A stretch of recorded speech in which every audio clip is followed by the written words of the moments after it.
नमस्कार, मी Ankita Pawar. Smart news bulletin मध्ये आपलं स्वागत. सुरुवातीला एक नजर आजच्या ठळक घडामोडींवर. लॉकडाऊनची कार्यवाही कठोरपणे सुरू. देशातील कोरोनाची स्थिती अधिकच गंभीर. शिवसेनेकडून समिती केंद्राला ऑक्सिजन कॉन्सन्ट्रेटर्सची भेट. गोव्यामध्ये अवघ्या 4 तासात 26 कोरोना रुग्णांचा मृत्यू. शहरातील रुग्णालयासाठी नोडल अधिकाऱ्यांची नियुक्ती. मडगाव येथे ऑक्सिजन टँकरला गळती. रेशनच्या दुकानांमध्ये 4 तासांची सेवा. शिवजयंती साधेपणाने साजरी करण्याचे मध्यवर्तीचे आवाहन. आयुष्यात अडचणीचे प्रसंग सांगून येत नाहीत, म्हणूनच अशा प्रसंगात पाठीशी उभं राहणारे नाव म्हणजेच अण्वेकर गोल्ड. गेल्या 15 वर्षापासून सोने आणि चांदीच्या दागिन्यावर सर्वात जास्त सुलभ तारण कर्ज रक्कम देणारे आणि सर्वात कमी व्याजदर आकारणारे. कोणत्याही बँकेत सोन्या चांदीचे गहाण ठेवलेले दागिने सोडवून घेऊन आजच्या मार्केट दराप्रमाणे योग्य किमतीस खरेदी करणारे. दागिना असो वा विश्वास, आम्ही मोल जाणतो. अण्वेकर गोल्ड. अण्वेकर गोल्ड 8884388863.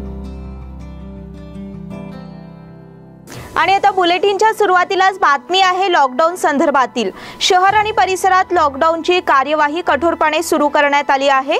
प्रशासनाने काही ठिकाणी बॅरिकेड्स लावून निर्बंध सुरू केल्यामुळे नागरिकांनी देखील आता आपापले व्यवहार वेळेत रोखण्यासाठी प्रारंभ केला आहे. त्यामुळे अवघे शहर शांत झाले आहे. शहराच्या कानाकोपऱ्यातील उपनगरी भागातील व्यवहार पूर्णपणे थंडावले असल्याचे दिसून येत आहे. शहरातील नागरिकांना दैनंदिन अत्यावश्यक कामांचा अपवाद वगळता सर्वांसाठी निर्बंध लागू करण्यात आले आहेत. त्यांचे पालन नागरिक करत आहेत. नियमांचे उल्लंघन करणाऱ्यांना पोलीस कारवाईला सामोरे जावे लागत आहे.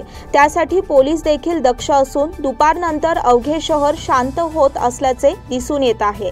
शहरातील नागरिकांचे दैनंदिन व्यवहार सकाळच्या सत्रात सुरू आहेत. मात्र पोलिसांकडून सकाळपासूनच नागरिकांवर निर्बंध लावले जात आहेत. त्यामधून नागरिकांच्या संचारावर मोठ्या प्रमाणात नियंत्रण आले आहे.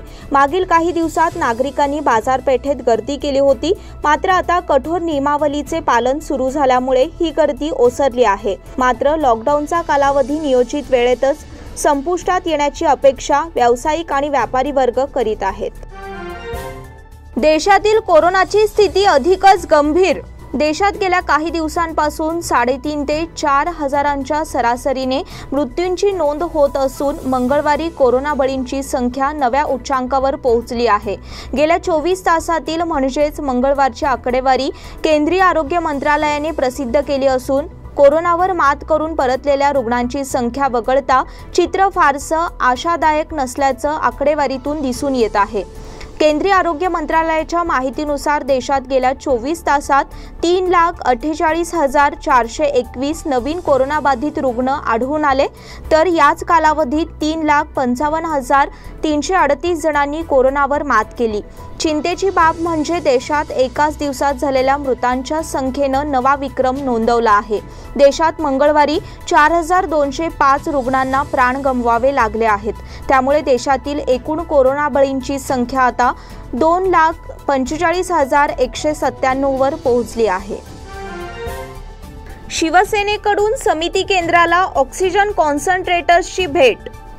सीमाभागाचे पालकत्व स्वीकारलेले शिवसेनेचे सीमाभाग समन्वयक मंत्री एकनाथ शिंदे यांनी कोरोना प्रादुर्भाव काळातील ऑक्सिजन तुटवड्याच्या सध्याच्या प्रतिकूल परिस्थितीत युद्ध पातळीवर ऑक्सिजन कॉन्सन्ट्रेटर्स उपलब्ध करून देऊन आपली पालकाची जबाबदारी चोख बजावत असल्याबद्दल आम्ही त्यांचे ऋणी आहोत, असे प्रतिपादन महाराष्ट्र एकीकरण युवा समितीचे अध्यक्ष शुभम शेळके यांनी केले आहे. वाढत्या कोरोना प्रादुर्भावाच्या पार्श्वभूमीवर बेळगाव शहरासह जिल्ह्यात ऑक्सिजन कमतरता निर्माण झाली आहे. यासाठी महाराष्ट्र एकीकरण समितीच्या वतीने बेळगाव शिवसेनेने सीमाभाग समन्वयक मंत्री एकनाथ शिंदे यांच्याकडे 10 ऑक्सिजन कॉन्सन्ट्रेटर्सची मागणी केली होती. या मागणीची तात्काळ दखल घेऊन समितीने मराठा मंदिर येथे सुरू केलेल्या आयसोलेशन केंद्राला एकनाथ शिंदे यांनी आज तुर्तास 2 ऑक्सिजन कॉन्सन्ट्रेटर्स उपलब्ध करून दिले आहेत. उर्वरित 8 ऑक्सिजन कॉन्सन्ट्रेटर्स आगामी 4 दिवसात मिळणार आहेत. या प्रसंगी बोलताना शुभम शेळके यांनी शिवसेनेचे सीमाभाग समन्वयक मंत्री एकनाथ शिंदे यांनी तत्परता दाखवून या ऑक्सिजन कॉन्सन्ट्रेटर्सची सोय सीमावासियांसाठी करून दिली आहे, त्याबद्दल आभार व्यक्त केले आहेत. गोव्यामध्ये अवघ्या 4 तासात 26 कोरोना रुग्णांचा मृत्यू। गोवा मेडिकल कॉलेज आणि रुग्णालयात एक धक्कादायक प्रकार समोर आला आहे। मंगळवारी पहाटे 2 ते सकाळी 6 या 4 तासात 26 कोरोना रुग्णांचा मृत्यू झालाय। या प्रकाराने गोव्यात एकच खळबळ माजली आहे। या संपूर्ण घटनेची माहिती राज्याचे आरोग्य मंत्री विश्वजित राणे यांनी दिली आहे। तसंच या प्रकरणाचं सत्य समोर येण्यासाठी उच्च न्यायालयामार्फत चौकशी करण्याची मागणीही राणे यांनी केली आहे। या धक्कादायक प्रकारानंतर गोव्याचे मुख्यमंत्री प्रमोद सावंत यांनी गोवा मेडिकल कॉलेज आणि रुग्णालयाचा दौरा केला। मेडिकल ऑक्सिजनची उपलब्धता आणि कोविड वार्डात त्याचा सप्लाय यामध्ये काही वेळ लागल्यामुळे कोरोना रुग्णांना त्रास झाला असावा असा अंदाज सावंत यांनी व्यक्त केला। दरम्यान राज्यात ऑक्सिजनचा तुटवडा नसल्याचं सावंत यांनी आवर्जून सांगितले आहे। शहरातील रुग्णालयासाठी नोडल अधिकाऱ्यांची नियुक्ती। शहरातील खासगी हॉस्पिटलसाठी नोडल अधिकारी नेमण्यात आले असून रुग्ण भरती, बेडची व्यवस्था, औषधं आदी कोणत्याही समस्येसंदर्भात नागरिकांनी या अधिकाऱ्यांशी संपर्क साधावा असे आवाहन करण्यात आले आहे। बेळगाव शहरातील विविध हॉस्पिटल्ससाठी नेमण्यात आलेले नोडल अधिकारी पुढील प्रमाणे आहेत। बेळगाव कोविड-19 वॉर रूम हेल्पलाईन 0831 2436 960 आणि BIMS Covid helpline 0831 2491 206। Shrimati Sharda Kolkar, प्रशासक काडा बेळगाव यांच्याकडे जबाबदारी सोपवण्यात आली आहे। खासगी हॉस्पिटल्समधील कोणत्याही तक्रारी असल्यास त्यांचे निवारण करण्याची जबाबदारी या अधिकाऱ्यांवर राहणार आहे। त्यामुळे नागरिकांनी या अधिकाऱ्यांशी त्वरित संपर्क साधावा असे आवाहन करण्यात आले आहे। मडगाव येथे ऑक्सिजन टँकरला गळती। मडगाव दक्षिण गोवा येथील जिल्हा इस्पितळासाठी ऑक्सिजन घेऊन जाणाऱ्या टँकरला गळती लागल्याचा प्रकार मंगळवारी घडला। यामध्ये एक कामगार जखमी झाला आहे। याबाबतची माहिती अशी की मडगावातील दक्षिण जिल्हा इस्पितळासाठी ऑक्सिजन साठा घेऊन आलेल्या टँकरमधून मोठ्या प्रमाणात ऑक्सिजन बाहेर पडू लागला। त्यामुळे नागरिकात घबराट पसरली आणि धावपळ झाली। त्यानंतर अग्निशामक दलाला पाचारण करण्यात आले। यानंतर ही गळती रोखण्यात आली। त्यामुळे सर्वांनी सुटकेचा निश्वास सोडला। यावेळी जिल्हाधिकारी रुचिका कटियाल, उपजिल्हाधिकारी ज्योती कुमारी, मामलेदार प्रताप गावकर यांनी घटनास्थळी भेट देऊन पाहणी केली। या ठिकाणी पोलीस यंत्रणा देखील सज्ज होती। रेशनच्या दुकानांमध्ये 4 तासांची सेवा। दिवसातून 4 तास रेशन दुकान सुरू करण्यास परवानगी मिळाली आहे। सकाळी 8 ते 10 आणि सायंकाळी 4 ते 6 या वेळेत रेशन दुकानदार रेशन वितरण करत आहेत। रेशन वितरण करताना सामाजिक अंतर, मास्क आणि सॅनिटायझर वापर बंधनकारक आहे। रेशन वितरण करण्याची जबाबदारी लॉकडाऊन काळात रेशन दुकानदारांवर आहे। त्यासाठी सकाळी 2 आणि सायंकाळी 2 तास रेशन वितरण करण्यास परवानगी आहे। रेशन दुकानदारांना प्रशासनाकडून पास देण्यात आले असून त्यांची पोलिसांकडून कोठेही अडवणूक करण्यात येत नाही। देशभरातील रेशन प्रक्रिया ऑनलाईनच्या माध्यमातून जोडली गेल्याने देशात कोठेही रेशन घेता येते। त्यामुळे लॉकडाऊन काळात रेशन दुकानात गर्दी करण्यापेक्षा आपण ज्या ठिकाणी राहतो त्या ठिकाणी असलेल्या दुकानातून रेशन घ्यावे। त्यामुळे रेशन दुकानात गर्दी होणार नाही। कोणी रेशन दुकानदार रेशन देत नसेल तर अन्न आणि नागरी पुरवठा खात्याकडे थेट तक्रार करण्याचे आवाहन करण्यात आले आहे। शिवजयंती साधेपणाने साजरी करण्याचे मध्यवर्तीचे आवाहन। कोरोनाच्या वाढत्या संसर्गामुळे संपूर्ण देशावर महामारीचे संकट ओढवले आहे। तसेच सरकारने लागू केलेल्या लॉकडाऊनमुळे 13 मे रोजी शहरात होणारी ऐतिहासिक शिवजयंती साधेपणाने साजरी करावी। सर्वांनी नियमांचे काटेकोरपणे पालन करावे असे आवाहन मध्यवर्ती शिवजयंती उत्सव महामंडळातर्फे करण्यात आले आहे। मध्यवर्तीतर्फे सकाळी 9 वाजता शिवाजी उद्यानात शिवरायांच्या प्रतिमेला पुष्पहार अर्पण करून पूजा आरती करण्यात येणार आहे। यावेळी मध्यवर्ती शिवजयंती उत्सव महामंडळाचे अध्यक्ष दीपक दळवी म्हणाले, सीमाभाग शिवजयंती उत्सव परंपरेनुसार वैशाख शुद्ध द्वितीयेला मोठ्या प्रमाणात दरवर्षी साजरी केली जाते। यंदा धोरणांमुळे कोणताही जाहीर कार्यक्रम होणार नाही। त्या भागातील कार्यकर्त्यांनी आपल्या भागात साधेपणाने शिवरायांना अभिवादन करावे। कोरोनाचा प्रादुर्भाव वाढलेला असताना सर्वांनी खबरदारी घेण्याची गरज आहे। सामाजिक अंतर पाळणे आवश्यक असून गर्दी टाळावी। सर्वच उत्सव मंडळांनी साधेपणाने शिवजयंती साजरी करावी। आणि शिवभक्तांनी संयम बाळगावा असे आवाहन मध्यवर्ती शिवजयंती उत्सव महामंडळातर्फे करण्यात आले आहे। बुलेटिनमध्ये वेळ झाली छोट्याशा विश्रांतीची। तुम्ही पाहत राहा smart news Marathi.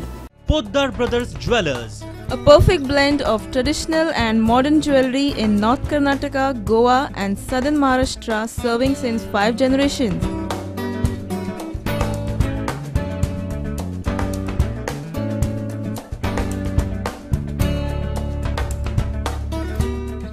exclusive gold, silver and platinum jewelry showroom.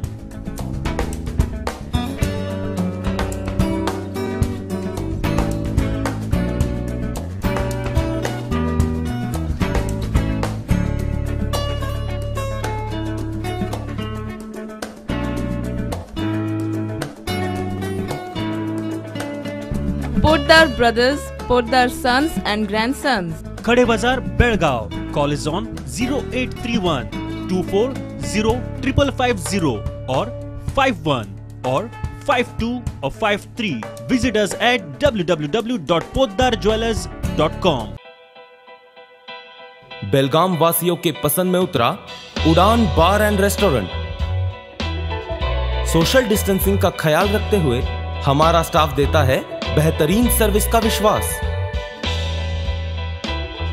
यहां है पार्टी और फंक्शन के लिए 3 आलीशान हॉल, कारपोरेट डिनर मीटिंग के लिए 3 अलग कक्ष, आईपीएल मैच देखने के लिए 3 बड़े स्क्रीन की विशेष सुविधा। इसके साथ ही साफ सुथरा किचन जहां हमारा वेल क्वालिफाइड स्टाफ देता है क्वालिटी और हाइजीनिक फूड की गारंटी। तो फिर खाने की हो बात तो आना परिवार के साथ। उड़ान बार एंड रेस्टोरेंट, लिंगराज कॉलेज के पास, बेलगावी। फोन 0831 243577। विश्रांतीनंतर पुन्हा एकदा आपलं स्वागत। कोरोनाच्या महामारीत बिम्स प्रशासन हतबल झाले असून जिल्हा रुग्णालयात रुग्णांना बेड मिळेनासे झाले आहेत। अशा वेळी राजकारणाच्या पलीकडे जाऊन महाराष्ट्र एकीकरण समितीच्या माध्यमातून कोविड आयसोलेशन सेंटरची उभारणी करण्यात आली आहे। कोणतीही सरकारी मदत नसताना लोकवर्गणीतून हे सेंटर चालविण्यात येत आहे। गेल्या 35 वर्षांपासून सामाजिक कार्यात अग्रेसर असलेल्या जायंट्स मेन या संघटनेने ज्या वेळी अशी आपत्ती ओढवते त्यावेळी सतत मदतीचा हात पुढे केला आहे। यावेळी सुद्धा जायंट्स मेनने समितीच्या कोविड सेंटरला 51,000 रुपयांची भरीव देणगी देऊन या सामाजिक कार्यास हातभार लावला आहे। मंगळवारी दुपारी मराठा मंदिर येथे अध्यक्ष संजय पाटील यांनी युवा समितीचे अध्यक्ष शुभम शेळके, मदन बामणे यांच्याकडे या निधीचा धनादेश सुपूर्द केला। यावेळी जायंट्सचे special committee member Mohan Karekar, Sunil Bhosale, Vijay Bansur, Laxman Shinde, Premanand Gurav, Rahul Belwarkar, Sunil Murkute, Mahadev Kesarkar, Arvind Palkar, Anand Kulkarni उपस्थित होते। आर्थिक पॅकेजचा प्रस्ताव राज्य सरकारने फेटाळला। लॉकडाऊनच्या कालावधीत गरीब जनतेला आर्थिक पॅकेज आणि तात्काळ मदत देणं गरजेचं आहे असं काँग्रेसने म्हटलं आहे। या संदर्भात मंगळवारी पत्रकारांशी बोलताना मुख्यमंत्री BS येडियुरप्पा म्हणाले, कर्नाटकात सध्या कोरोनाची स्थिती काहीशी नियंत्रणात आहे। त्याला कायमचा हद्दपार करण्यासाठी जनतेचे सहकार्य हवे। जनतेला विशेष पॅकेज देण्याचा कोणताही प्रस्ताव सरकार पुढे नाही असे त्यांनी स्पष्ट केले। कोरोनाचा मुकाबला करण्यासाठी लोकांचे सहकार्य हवे। संकटात असल्याने पॅकेज देण्याचा सध्या प्रस्ताव नाही असे मुख्यमंत्री येडियुरप्पा यांनी स्पष्ट केलं। मुख्यमंत्री येडियुरप्पा म्हणाले, आम्ही सध्या कोणत्याही विशेष पॅकेजची मागणी आणि घोषणा केलेली नाही। प्रथम कोरोना साथीचा रोग नियंत्रित केला जाईल, त्यानंतर आपण त्याबद्दल विचार करू। लोकांनी मास्क वापरा, सामाजिक अंतर पाळावे, सकाळी 6 ते 10 या वेळेतच खरेदीसाठी बाहेर पडावे असे आवाहन मुख्यमंत्री येडियुरप्पा यांनी केले। बेळगाव जिल्ह्यात कोरोनाचा कहर वाढतच चालला आहे। यातच कोरोनाचा सामना करण्यासाठी खानापूरच्या आमदार डॉक्टर अंजली निंबाळकर यांनी मुख्यमंत्री BS येडियुरप्पा यांना पत्र लिहून बेळगावातील सुवर्ण विधान चौकमध्ये कोविड केअर सेंटर सुरू करण्यात यावे अशी मागणी केली होती। पण या प्रस्तावाबाबत मुख्यमंत्री येडियुरप्पा म्हणाले की अद्याप असा कोणताही निर्णय झालेला नाही। पहिली ऑक्सिजन एक्सप्रेस कर्नाटकात दाखल। कोरोनाचा प्रादुर्भाव वाढत असताना अनेक रुग्णालयांमध्ये ऑक्सिजनचा तुटवडा भासत आहे। ऑक्सिजन अभावी अनेक रुग्णांना आपला जीव गमवावा लागतो आहे। सध्या देशात कोरोनाच्या माध्यमातून सुरू असलेली आरोग्याची आणीबाणी पाहता भारतीय रेल्वेने मदतीचा प्रवास जो सुरू केला आहे तो सुरूच ठेवला आहे। पहिली ऑक्सिजन एक्सप्रेस कर्नाटकात आली होती। तो ऑक्सिजन झारखंड येथील टाटानगर येथून आला होता। त्यावेळी 120 टन ऑक्सिजन बेंगळूर येथे पोहोचवण्यात आला होता। अजूनही आणखी लिक्विड ऑक्सिजन एक्सप्रेस चालवण्यात येणार आहेत। रेल्वे मंत्रालयाने एक मोठा निर्णय घेत रेल्वेद्वारे अन्य राज्यांमध्ये कर्नाटकाला ऑक्सिजन पुरवठा करण्याचा निर्णय घेण्यात आला। ऑक्सिजनसाठी राज्याने केंद्राकडे मदत मागितली होती। त्यानुसार कर्नाटकाला 120 टन लिक्विड वैद्यकीय ऑक्सिजन घेऊन आलेली पहिली ऑक्सिजन एक्सप्रेस मंगळवारी बेंगळूर शहरात पोहोचली। दक्षिण पश्चिम रेल्वेने दिलेल्या माहितीनुसार 120 टन वजनाच्या 6 क्रायोजेनिक कंटेनरसह ऑक्सिजन एक्सप्रेस सोमवारी झारखंडहून निघाली आणि मंगळवारी सकाळी ती बेंगळूरमधील कंटेनर डेपोला आली आहे। गर्लगुंजीत मशीनद्वारे कीटकनाशक आणि धूर फवारणी।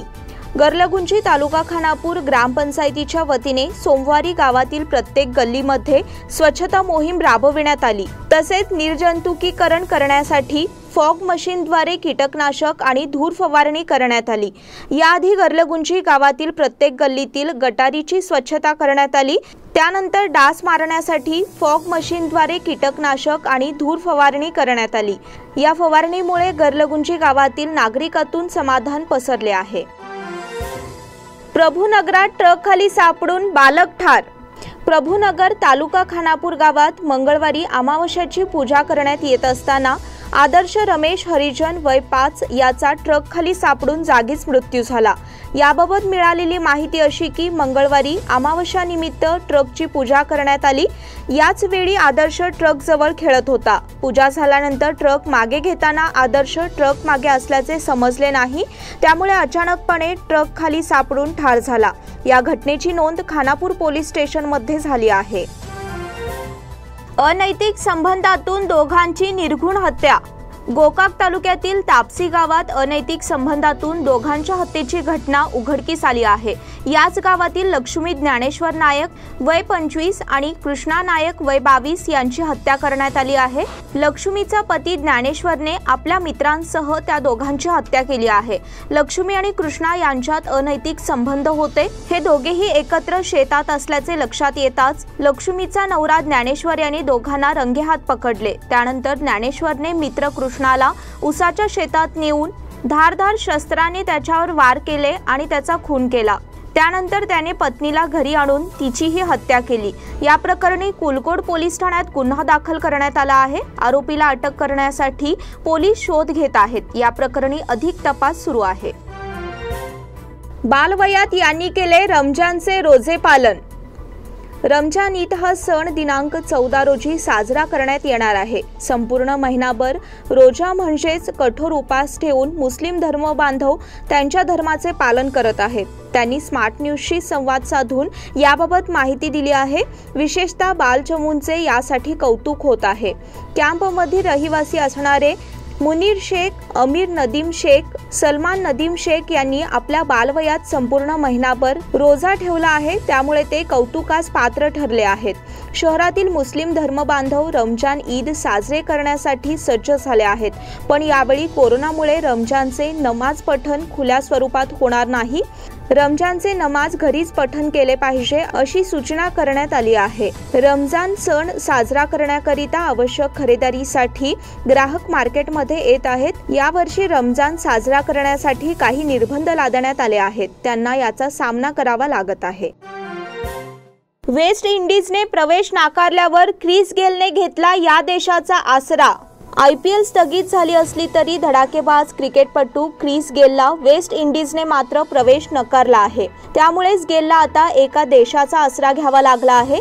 गेल क्वारंटाईन मध्ये असला तरी त्याची मज्जा सुरू आहे। गेलचा एक व्हिडिओ सध्याच्या घडीला चांगलाच व्हायरल झाल्याचे पाहायला मिळत आहे। वेस्ट इंडिजने भारतामधून येणाऱ्या विमानांवर 15 मे पर्यंत बंदी आणण्याचा निर्णय घेतला आहे। त्यामुळे गेलला आता आपल्या देशात जाता आलेले नाही। त्यामुळे गेलने सध्याच्या घडीला मालदीवचा आसरा घेतला आहे। गेल हा मालदीवमध्ये क्वारंटाईन असला तरी त्याची मज्जा मात्र सुरू आहे। BCCIचे भारतीय क्रिकेटपटूंना आवाहन.